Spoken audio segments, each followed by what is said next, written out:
Hey everybody, and welcome back for another deep dive. You know how much we all love digging into the research, and today we're taking a look at online dating and well-being, specifically Tinder. We're going to see if swiping left or right actually has an impact on how you feel. Yeah, sounds fun. It is fun. It's interesting stuff. So to guide us through this, we're looking at a 2021 study from the journal Information, Communication, and Society, catchy title, Tinder Blue, Mental Flu. And let me tell you, there are some pretty surprising findings in here that honestly made me rethink how I use dating apps. Oh, really? Like what? Well, one of the things that stood out was how feeling successful on Tinder can actually be linked to more compulsive use. And you'd think finding love on Tinder would make you happy, right? But the study suggests it might actually lead to more sadness and anxiety. That is interesting. It seems kind of counterintuitive, right? Totally. Yeah. So to help us break down these findings and figure out what's really going on, we have an expert with us today. Welcome to the show. Thanks for having me. It's great to be here. So maybe we can start broad here. How does using apps like Tinder impact our well-being? Because we all know online dating is super popular now, but it is different from traditional ways of meeting people. Yeah, definitely. I mean, it's no secret that our digital lives have a huge impact on our mental and emotional well-being, and dating apps are a big part of that now. We've shifted so much from offline to online, and this constant presence of technology can have its downsides. We see it with social network sites too. So true. It's like we're always connected, but are we really connecting? Right, and with Tinder specifically, it's offering this new way to connect, but it also introduces new anxieties and pressures. Okay, so let's dig into some of the specifics here. Yeah. The study talks about something called compulsive use. What exactly does that mean in the context of Tinder? So compulsive use goes beyond just using an app a lot. It's more about feeling like you can't control your use, like you feel this urge to keep swiping and checking the app, even if it's not making you feel good. Oh, wow. So it's like an addiction almost. You could say that. And here's the thing. The study found that compulsive Tinder use is linked to both increased joviality and increased sadness and anxiety. Wait, so it's both. That's confusing. How can it be both positive and negative at the same time? Yeah, it's a head scratcher for sure. One possible explanation is that maybe the joy isn't totally genuine. Maybe users are kind of trying to justify their behavior to themselves, like, oh, I'm just having fun, when deep down they feel kind of bad about it. Oh, so it's like a coping mechanism. Could be. Or it could be that even when it becomes compulsive, the act of seeking connection, even in this kind of superficial way, still brings some level of satisfaction. Makes sense. I guess we are social creatures after all. Exactly. We crave connection, even if it's not the healthiest kind. Okay, so then how do people's motives for using Tinder tie into all of this? Because I'd imagine someone who's just looking for a hookup would have a different experience than someone who's looking for a serious relationship. Right, you are. The study looked at this and it found that using Tinder with the goal of finding a relation is actually linked to lower well-being overall. Really? So the people looking for love are the ones who are more likely to feel sad and anxious. Sadly, yeah, that's what the data suggests. But why, though? Isn't finding love supposed to make you happy? You'd think so, right? But I think it comes down to a few things. Maybe the stakes feel higher when you're looking for love, so rejection on Tinder hits harder. Maybe it feels more personal. I guess when you're just looking for a hookup, Yeah. rejection isn't a big deal. But when you're looking for a soulmate, it's like, ouch. Right. It cuts deeper. And also, I think the functionality of Tinder just isn't really designed for people seeking serious relationships. The quick swiping and the emphasis on superficial attributes, it's not exactly conducive to building deep connections. Yeah, it's like judging a book by its cover. Exactly. Yeah. So, if you are out there looking for a real relationship, maybe those specialized dating platforms might be a better bet for your mental health. Good advice, I think. That makes a lot of sense.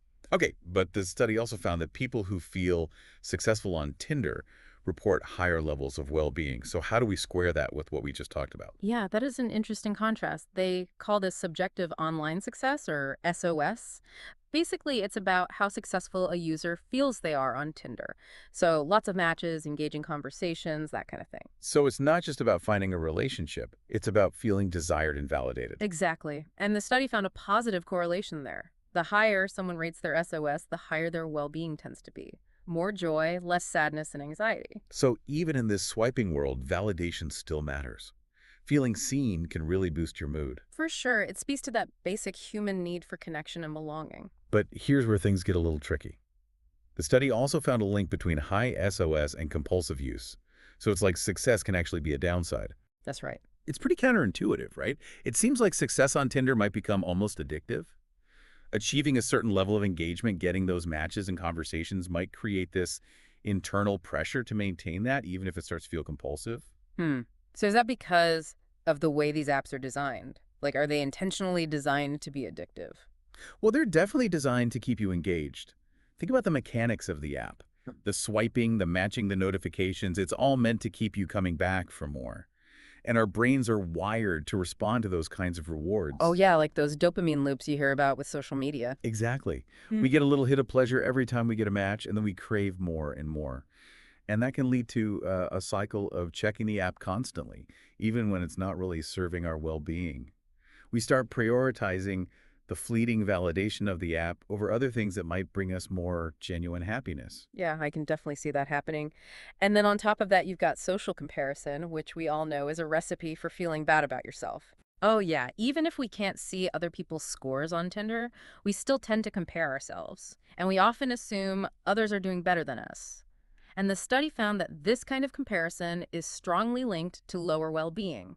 More sadness, more anxiety, less joy. It's that whole the grass is always greener thing. Right. And it's so powerful even when it's all in our heads.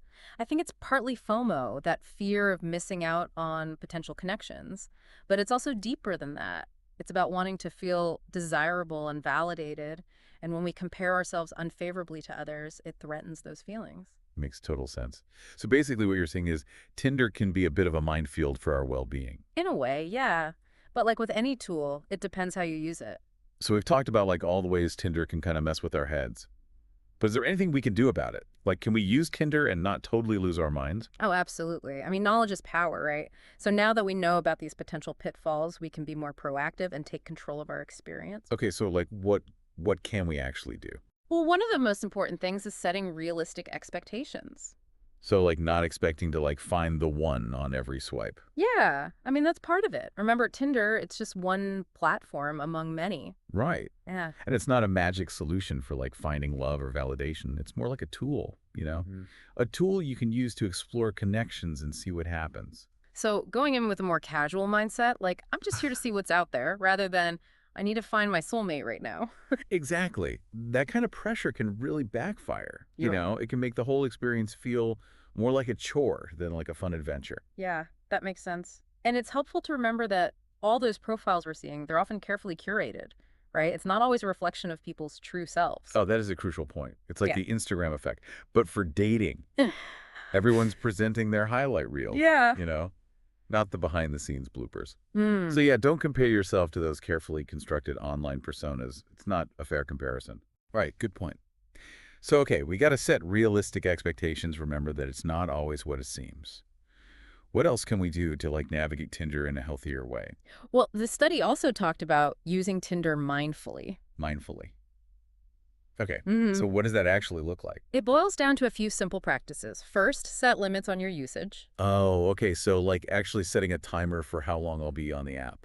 You could do that. Yeah. Or you could decide in advance, like, how many swipes you'll allow yourself each day, or what times of day you'll allow yourself to check the app. The point is to create some boundaries so that Tinder doesn't take over your life. It's like having a Tinder budget. I like that. A Tinder budget. Yeah, only spending a certain amount of time and energy on it. That's a great analogy. Yep. Okay, so set limits. What else? Pay attention to your emotional state. This one's crucial. Like, while you're using the app, notice how you're feeling. If you're starting to feel anxious or envious or down on yourself, it's time to take a break. So like close the app and go for a walk. Call a friend. Exactly. Anything that helps you shift your mood. It's about prioritizing your well-being and not letting the app control your emotions. You have the power to choose how you engage with Tinder. This is really helpful advice. It's so easy to just get sucked into that swiping vortex and forget to check in with yourself. But what if those negative feelings persist?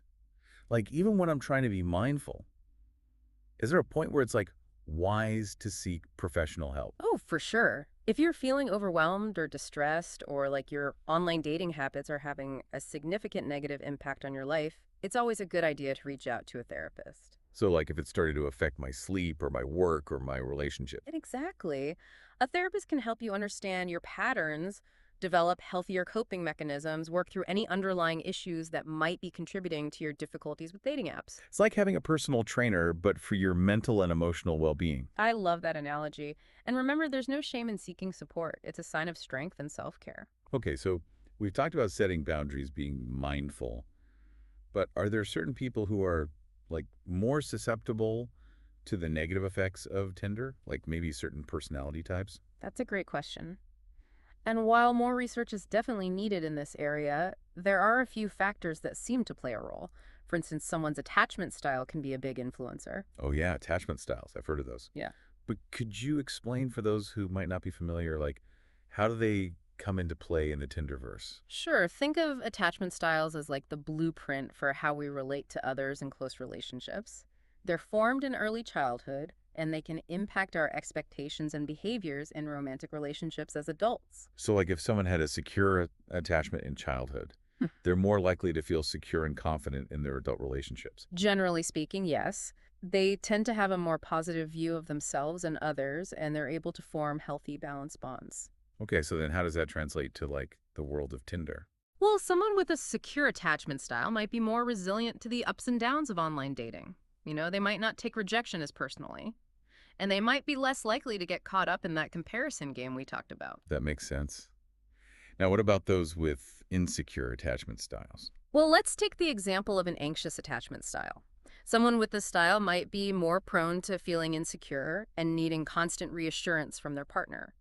So on Tinder, they might fixate on getting matches and overanalyze every interaction, which can lead to a lot of anxiety and sadness if they're not finding the validation they crave. So Tinder could actually like exacerbate those anxieties. Exactly. And then there's the avoidant attachment style, where people tend to be uncomfortable with intimacy and emotional closeness. So they might use Tinder for validation or casual hookups, but avoid forming deeper connections. So they might be more likely to ghost or pull away when things start to feel too real. Yeah, that's a possibility. Of course, these are just general tendencies, and individual experiences can vary widely. But it's helpful to be aware of how our attachment styles might be influencing our behaviors and emotions on dating apps. It's like having another layer of understanding for our online dating experiences. So, okay, attachment style. Are there other factors that might make someone more vulnerable to Tinder's downsides? Yeah, self-esteem is a big one. People with lower self-esteem might be more susceptible to the negative effects of social comparison on Tinder. They might already have negative beliefs about themselves, and those beliefs could be reinforced by the perceived successes of others on the app. Oh, so it's like a vicious cycle. Yeah. You feel bad about yourself, you go on Tinder seeking validation, you compare yourself unfavorably to others, and you end up feeling even worse. Exactly. And it highlights the importance of working on our self-esteem outside of the dating app context. Tinder isn't going to magically fix our self-esteem issues. Right, more likely to make them worse if we're not careful. Okay. So attachment style self-esteem, and you mentioned one more factor, right? What Yeah. was it? Rejection sensitivity. Rejection sensitivity, okay.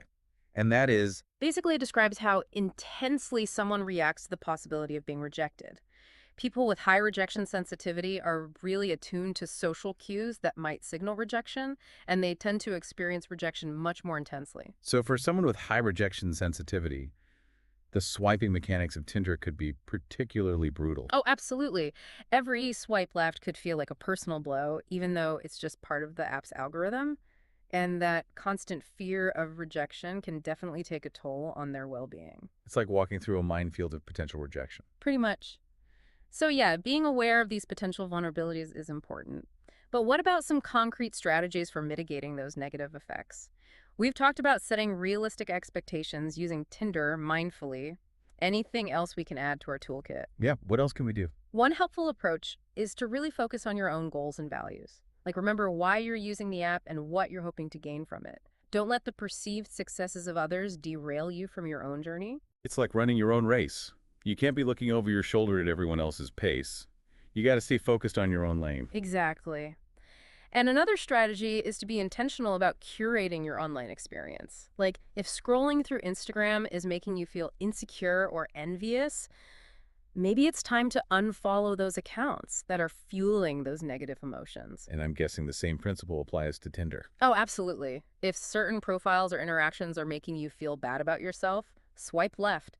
You have control over your online experience. You can curate it in a way that supports your mental and emotional well-being. That's a really empowering message. Sure. Okay, so we've talked a lot about the potential downsides of Tinder, but we shouldn't forget that it can also have positive effects on well-being, right? Oh, for sure. As we discussed earlier, feeling successful on the app can boost feelings of joy and reduce sadness and anxiety. Like getting that little dopamine rush when you match with someone you find attractive or you have a really engaging conversation. Exactly. And it's not just about validation either. Tinder can also provide opportunities for connection and even lead to meaningful relationships. Right. We all know those couples who met on Tinder and are now happily married. It's not impossible. Definitely not. And even if it doesn't lead to a lasting partnership, Tinder can still be a fun and engaging way to meet new people and expand your social circle. Especially for people who are like new to a city or are looking to break out of their social routines. It can be a great way to put yourself out there. Exactly. So it's not all black and white Tinder. Like any technology has the potential for both positive and negative impacts. The key is to be aware of those potentials and use the platform in a way that aligns with your own goals and values. That is a great point. Okay. Right, so I feel like we've covered a lot of ground here. Yeah. Any other like words of wisdom you want to leave our listeners with before we move on? Yeah, tons of great advice there. I think the big takeaway for me is that like awareness is key. Hmm. Understanding how the mechanics of the app can actually affect us both good and bad. Totally agree. I mean, it's not about demonizing Tinder or anything. It's just about approaching it with like open eyes and a healthy dose of self-awareness. Love that. Now, before we wrap up this deep dive, I'm curious what personally resonated with you from this research. Like, is there anything that really stood out? You know what really struck me was that link between high subjective online success and compulsive use. It's a good reminder that even positive experiences can have a shadow side. That's so true. It's Yeah. like anything else in life, moderation is key. Yeah. Enjoy the validation, but don't let it become this driving force that takes over everything. Exactly. And for me, the whole conversation around social comparison was really insightful. It's something we all experience to some degree, but it's so easy to get caught in that trap, especially with social media and dating apps. Oh, totally. It's like we're constantly bombarded with these images and stories of other people's seemingly perfect lives. Yeah. And it makes it so hard not to compare ourselves and come up short. Right. And that can lead to all sorts of negative feelings like inadequacy, insecurity, envy. And those feelings ultimately detract from our well-being. That's why it's so important to cultivate self-compassion and focus on our own unique journeys. Couldn't agree more. Well, I think we've explored this topic pretty thoroughly.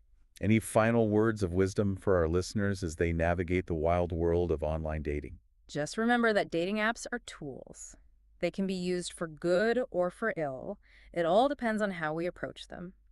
Be mindful of your motives, set realistic expectations, and prioritize your well-being above all else. And don't forget to swipe right on self-care. Uh-huh. Love it. Well, a huge thank you to our amazing expert for sharing their insights with us today. This has been such an enlightening conversation. The pleasure was all mine. Thanks for having me. And to our fantastic listeners, thank you for joining us on this journey of knowledge and discovery.